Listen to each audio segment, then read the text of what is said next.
Assalamu alaikum, my name is Aahil. Assalamu alaikum, my name is Mirha. Assalamu alaikum. My name is Jabbar. Welcome back to Unscripted with Aahil and Mirha. What we're gonna read today? We are reading Building the Kaaba. There was a dry, sandy valley in Arabia. Nothing grew there. Nobody lived there. There was no water either for man or animals. Allah told the Prophet Ibrahim salam to leave Hajra and Ismael there. Little Ismael was very thirsty and cried bitterly. He kicked the ground with his foot. Suddenly, water started to flow in the sand. This was the spring of Zamzam. It gave water to the desert valley. More people came and made houses there. This is how Makkah was built. One day, Allah ordered the Prophet Ibrahim salam to build the Kaaba, the house of God. The Prophet Ibrahim salam and Ismail climbed the hills. They found big stones. They pushed the heavy stones down and put them in one place. When they had lots of stones, they started to build the house. They made the walls. After that, they made the roof. It was a simple but beautiful house. All the time while building the house of God, they prayed, "Our Lord, accept our work. Accept this house we're making for you." They also prayed, "Make us good so that we always bow to Allah and pray to Him. Make our people good. Make our people love you and bow to you and pray to you. Be merciful to our people. Make them turn away from anything bad and wicked. Let a great prophet be born in our family.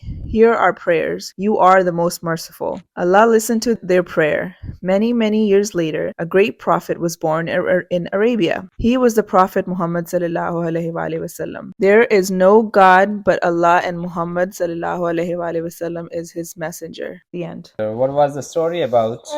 Allah told the Prophet to make a house for him, so he did. Yeah, it's a grand mosque, the biggest masjid over there in Mecca, and it's called Kaaba. Did you learn anything?